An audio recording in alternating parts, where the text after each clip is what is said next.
당신이 어떤 사람인지 판단할 수 있는 가장 간단하고도 쉬운 방법이 있다. 당신이 주로 어떤 일로 시간을 보내는지 관찰하는 것이다.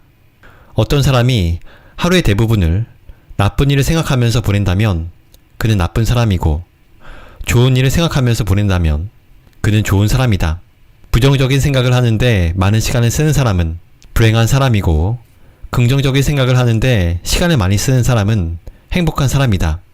우리에게 주어진 것은 오늘이라는 현재뿐이며, 그래서 현재, present이란 단어는 선물이라는 의미를 갖고 있다. 운동할 시간이 없다고 생각하는 사람들은 조만간 알아놓을 시간을 많이 갖게 될 것이고, 가치 없는 일에 시간을 낭비하는 사람들은 조만간 무가치한 삶을 살게 될 것이다. 오늘 나의 불행은 언젠가 내가 잘못 보낸 시간의 보복이다. 걱정을 해결해줄 마법 첫 번째. 바쁘게 지내면 걱정을 몰아낼 수 있다. 심리학이 밝혀낸 근본 법칙 하나가 있다. 아무리 비상한 인간이라도 정해진 시간에 하나 이상을 생각할 수 없다는 것이다. 믿기 어려운가? 그럼 지금 눈을 감은 뒤에 자유의 여신상과 내일의 계획을 동시에 생각해보자. 하나씩 차례로 집중할 수 있지만 동시에 둘 다 집중할 수 없을 것이다. 감정의 영역에도 똑같은 법칙이 적용된다. 재미있는 일을 하면서 활력과 열정을 느낄 때 걱정으로 결코 힘들어할 수 없다. 하나의 감정은 다른 감정을 몰아내기 때문이다. 바쁘지 않을 때 우리의 정신은 걱정과 두려움과 같은 부정적인 감정에 점령된다. 이 감정은 마음속에 행복한 느낌을 몰아낸다. 따라서 걱정을 할 때마다 부지런히 움직여 바쁘게 지내보라. 머지않아 몸속에 긍정적인 활력이 치솟으면서 걱정을 몰아낼 것이다. 걱정을 해결해줄 마법 두 번째. 1단계. 걱정하고 있는 일이 일어날 수 있는 최악의 상황을 상상한다. 진정한 마음의 평화는 최악을 받아들이는 데서 온다. 심리적으로 볼 때 이것은 에너지를 자유롭게 풀어주는 것이다. 최악을 받아들이면 더 이상 잃을 것이 없다. 그럼 얻을 수 있는 것만 남는다. 걱정의 가장 나쁜 속성은 집중력을 파괴하는 것이다. 하지만 억지로라도 최악에 직면하고 마음속으로 받아들이면 막연한 상상은 사라지기 시작하고 문제에 집중하게 하는 기반이 생겨난다. 2단계. 최악의 상황을 예상하고 어쩔 수 없는 일이라면 받아들이기로 결단한다. 3단계. 상황을 개선하기 위해 침착하게 딱 한 걸음씩 천천히 나아간다. 그럼 어느새 최악의 순간에 벗어나 있음을 깨닫게 될 것이다. 이 마법의 공식은 걱정이 짙은 안개처럼 우리 눈을 가려 아무것도 보지 못하는 상황에서 우리를 끄집어낸다. 상실로 인한 괴로움에서 벗어나는 방법. 소유했던 것을 상실하면 누구나 괴롭다. 아끼고 사랑한 것이라면 더 그렇다. 하지만 원래대로 되돌릴 수 없다면 생각을 바꿔야 한다. 상실로 인한 괴로움에서 벗어나려면 모든 것은 우리 곁에 잠시만 머문다는 사실을 받아들여야 한다. 그리고 잃어버린 것이 아니라 원래대로 돌아갔다고 생각을 바꿔야 한다. 우리가 괴로움에서 벗어나지 못하는 이유는 현재의 상태가 영원히 지속될 거라고 생각하기 때문이다. 이 세상 어떤 것도 영원히 지속되지 않는다는 사실을 받아들이면 마음이 한결 평화로워진다. 그러면 마음의 평화를 잃지 않을 것이다. 너의 자식이 죽었는가? 아니다. 그는 본래의 자리로 돌아간 것뿐이다. 너의 재산과 소유물을 빼앗겼는가? 아니다. 그것들 역시 본래의 위치로 돌아간 것이다. 이 또한 지나가리라. 어느 날 다윗 왕이 궁중 세공인에게 명령했다. 짐을 위해 아름다운 반지 하나를 만들라. 그 반지에는 내가 큰 승리를 거두어 기쁨을 억제하지 못할 때는 그 마음을 가라앉혀주고, 큰 절망에 빠졌을 때는 내게 용기를 줄 수 있는 글귀를 새기도록 하라. 세공인은 왕의 명령대로 아름다운 반지를 만들었지만 아무리 머리를 짜내도 왕을 만족시킬 수 있는 글귀를 생각해낼 수 없었다.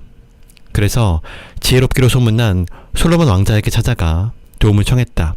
왕자님, 큰 기쁨에 대한 흥분을 가라앉히고 동시에 큰 절망에 용기를 줄 수 있는 글귀로 어떤 것이 있을까요? 그러자 솔로몬 왕자가 이렇게 말했다. 이 글귀를 반지에 새겨 넣으시오. 이 또한 지나가리라. 이 또한 지나가리라. 이 또한 지나가리라. 나는 신에게 나를 강하게 만들어달라고 부탁했다. 내가 원하는 모든 걸 이룰 수 있도록. 하지만 신은 나를 약하게 만들었다. 겸손해지는 법을 배우도록. 나는 부자가 되게 해달라고 부탁했다. 행복할 수 있도록. 하지만 난 가난을 선물 받았다. 지혜로운 사람이 되도록. 나는 재능을 달라고 부탁했다. 그래서 사람들의 찬사를 받을 수 있도록. 하지만 난 열등감을 선물 받았다. 신의 필요성을 느끼도록. 난 신에게 모든 것을 부탁했다. 삶을 누릴 수 있도록. 하지만 신은 내게 삶을 선물했다. 모든 것을 누릴 수 있도록. 나는 내가 부탁한 것을 하나도 받지 못했지만 내게 필요한 모든 걸 선물 받았다. 나는 작은 존재임에도 불구하고 신은 내 무언의 기도를 다 들어주셨다. 모든 사람들 중에서 나는 가장 축복받은 자이다. 소중한 사람이 되고 싶은가? 그렇다면 나는 소중한 사람이다 라고 규정하라. 나폴레온 힐은 이렇게 말했다. 원수를 어떻게 사랑할까?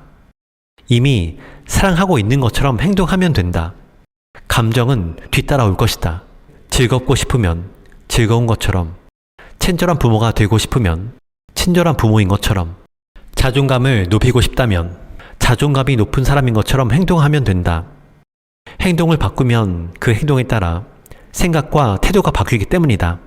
열등감에서 벗어나고 싶다면 열등감과 정반대로 행동하라. 매력 있고 자신감 넘치고 행복한 사람처럼 행동하라. 그러다 보면 정말로 자기 자신에게 매력을 느끼게 된다. 행복하게 느껴지고 자신감이 넘친다. 어떤 모습을 원하건 마치 그런 사람인 것처럼 행동하라. 자신이 그런 사람이라고 믿고 행동하면 진짜 그런 사람이 된다. 그대가 억지로라도 웃어야 하는 까닭. 심리학의 아버지라 불리는 윌리엄 제임스는 이렇게 주장했다. 우리는 행복하기 때문에 웃는 것이 아니고 웃기 때문에 행복하다. 웃다 보면 기분이 점점 좋아지고 울다 보면 왠지 점점 더 슬퍼지는 것처럼 신체의 말초적 반응이 대뇌의 감정을 유도한다는 이론을 정서의 말초설이라고 한다.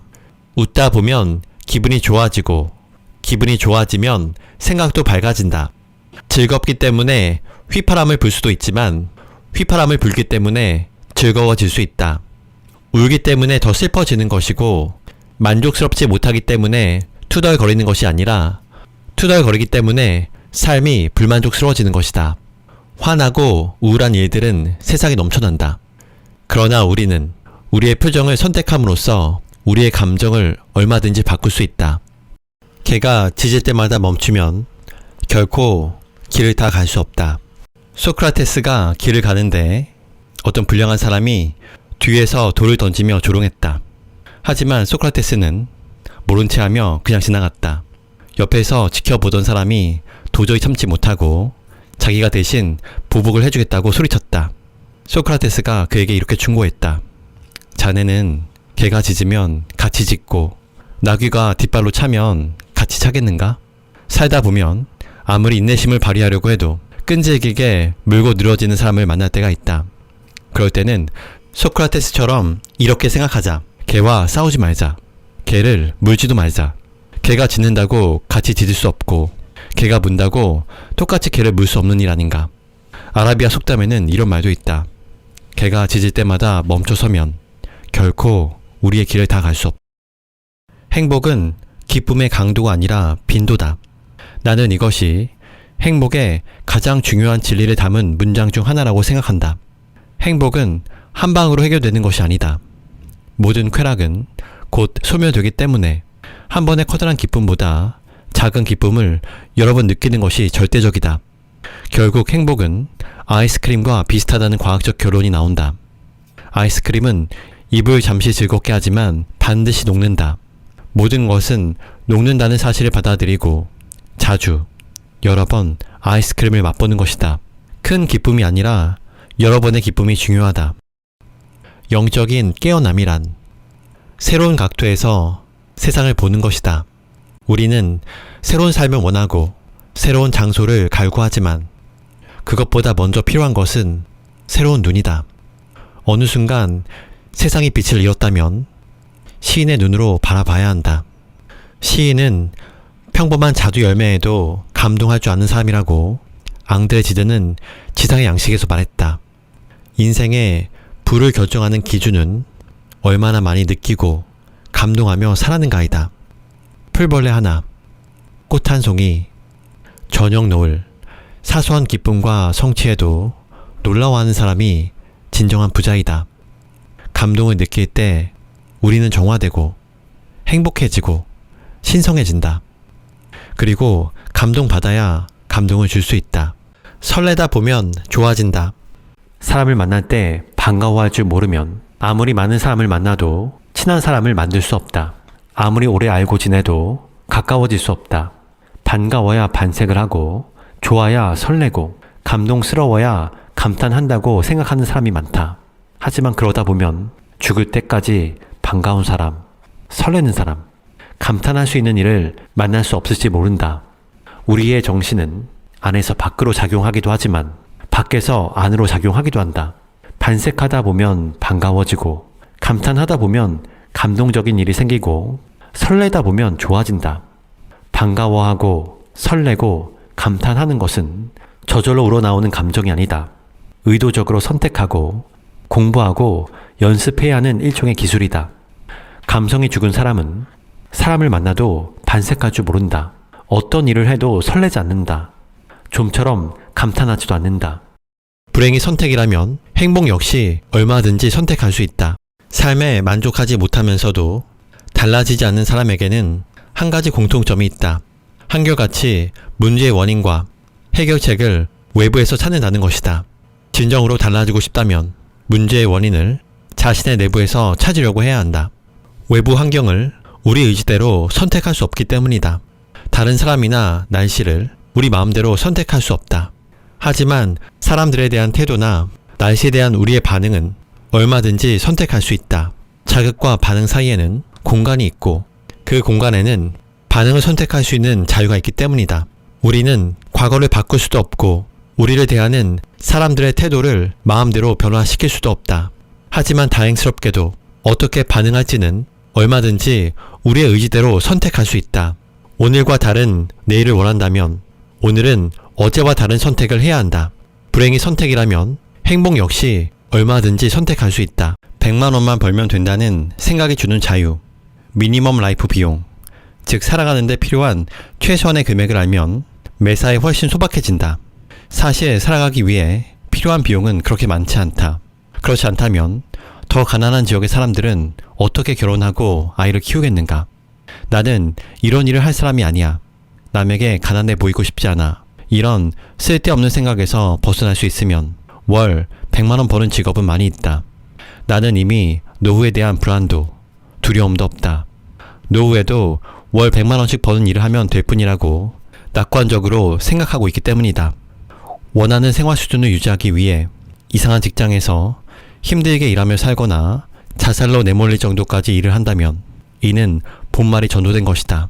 물건을 줄이고 미니멈 라이프 비용을 낮추면 어디든지 옮겨가 훨씬 더 자유롭게 살 수 있다. 성공하고 싶다면 반드시 대가를 지불해야 한다.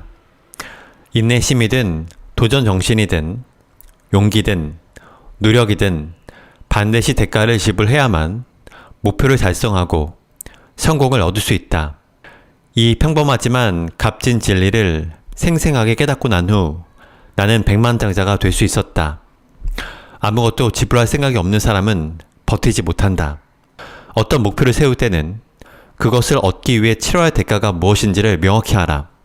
그리고 그 대가를 지불할 능력과 의지가 자신에게 있는지 냉철하게 검토하라. 부족하다면 채우고 아예 없다면 처음부터 차근차근 만들어라. 그러면 당신은 버티는데 성공한다. 당신의 성공을 운에 맡길 수 없다면 방법은 하나다. 한 가지 일을 아주 많이 하는 것이다. 주사위를 단 한 번만 던지면 어떤 숫자가 나올지는 순전히 운에 달려있다. 하지만 주사위를 150번쯤 던졌다면 이때부터는 평균의 법칙이 적용된다. 마찬가지로 몇 번의 시도만 해놓고 성공 확률을 운운하는 것은 의미가 없다. 성공 확률을 극대화하려면 무조건 많이 시도해야 한다. 충분히 시도하기 전까지는 그저 운에 따라서 때로는 성공을 하고 실패를 할 뿐이다. 최대한 연습하고 훈련하면 시도 횟수가 많아지기 때문에 평균의 법칙이 적용된다. 평균의 법칙이 적용될 때 확률은 비로소 의미를 가진다. 그 밖의 모든 경우는 아마추어적인 도박에 불과하다. 인생에 유일한 진리가 있다면 어떤 일을 자주 하면 할수록 성공의 가능성 또한 그만큼 커진다는 것이다. 죽을 때 후회하는 10가지. 죽도록 일만 하지 않았더라면, 진짜 하고 싶은 일을 했더라면, 삶과 죽음의 의미를 진지하게 생각했더라면, 사랑하는 사람들에게 고맙다는 말을 많이 했더라면, 가고 싶은 곳으로 여행을 떠났더라면, 좀 더 일찍 담배를 끊었더라면, 감정에 휘둘리지 않았더라면, 기억에 남는 연애를 했더라면, 내가 살아온 증거를 남겨두었더라면, 건강을 소중히 여겼더라면, 내일 죽을지도 모른다고 생각하며 살아온 사람은 후회가 적다. 죽음을 염두에 둔 사람은 삶이 유한하다는 사실을 알고 하루하루 최선을 다하며 열심히 살아가기 때문이다. 실제로 눈을 감는 마지막 순간에 선생님, 지금 죽어도 여한이 없습니다 라고 당당하게 말하는 환자도 아주 드물지만 분명히 있었다. 사업가와 어부. 팀 페리스, 나는 4시간만 일한다 중에서 부유한 사업가가 부둣가에서 한 어부를 만났다. 어부의 배에는 물고기 몇 마리가 있었다. 사업가가 어부에게 물었다. 이걸 잡는데 얼마나 걸렸나요? 얼마 안 걸렸어요. 그럼 더 오래 일해서 더 많이 잡지 그러셨어요. 그러자 어부가 말했다. 가족 먹여 살리고 친구들에게 몇 마리 나눠줄 정도만 잡으면 됩니다. 그럼 남은 시간엔 뭘 하시는데요? 어부는 사업가를 물끄러미 쳐다보더니 이렇게 대답했다. 늦잠 자고, 책 읽고, 애들과 놀아주고, 낮잠도 자죠. 그리고 저녁엔 마을을 어슬렁거리다가 포도주도 마시고 친구들과 기타를 치면서 놉니다. 사업가가 말했다. 저라면 물고기를 더 많이 잡아서 그 돈으로 큰 배를 사겠어요. 그러면 어획량이 늘어나 배를 몇 척 더 살 수 있겠죠. 나중에는 로스앤젤레스나 뉴욕으로 가서 살 수도 있습니다. 그의 말을 가만히 듣고 있던 어부는 궁금한 듯 물었다. 그렇게 하는데 시간이 얼마나 걸리겠소? 한 15년에서 20년, 길어야 25년이면 됩니다. 그 다음엔 어떻게 되죠? 사업가가 말했다. 그야 늦잠 자고 책 읽고 애들과 놀아주고 낮잠 자면 되지요. 그러고는 저녁이 되면 마을을 어슬렁거리다가 포도주도 마시고 친구들과 기타를 치면서 놀면 되고요. 그의 말을 듣던 어부는 시큰둥한 표정으로 이렇게 말했다. 지금 내가 그렇게 살고 있지 않소. 버틀런드 러셀은 다음과 같이 말했다. 행복은 찾는 것이 아니라 누리는 것이다. 투장 한쪽에는 소가 안전하다고 느끼는 사람들에게 보이지 않는 구역이 있다. 투사와 싸우다 지친 소는 자신이 정한 그 장소로 가서 숨을 고르며 힘을 모은다. 기운을 되찾아 계속 싸우기 위해서다. 그곳에 있으면 소는 더 이상 두렵지 않다. 소만 아는 그 자리를 스페인어로 퀘렌시아라고 부른다. 피난처, 안식처란 뜻이다. 퀘렌시아는 회복의 장소이다. 세상의 위험으로부터 자신이 안전하다고 느끼는 곳, 힘들고 지쳤을 때 기운을 얻는 곳, 본연의 자기 자신에 가장 가까워지는 곳이다. 삶에서 소중한 것을 잃었을 때, 매일매일이 단조로워 주위 세계가 무채색으로 보일 때, 혹은 정신이 고갈되어 자신이 누구인지 잊어버렸을 때, 그때가 바로 자신의 퀘렌시아를 찾아야 할 때이다. 그곳에서 누구로부터도 어떤 계산으로부터도 방해받지 않는 혼자만의 시간, 자유 영혼의 순간을 가져야 한다. 그것이 건강한 자아를 회복하는 길이다. 자연과 연결되는 장소, 대지와 하나 되는 시간만큼 우리를 회복시켜주는 것은 없다. 그때 우리는 인도의 오래된 경전, 아슈타바크라 기타의 말을 이해하게 된다. 삶의 파도들이 일어나고 가라앉게 두라. 너는 잃을 것도 얻을 것도 없다. 너는 바다 그 자체이므로.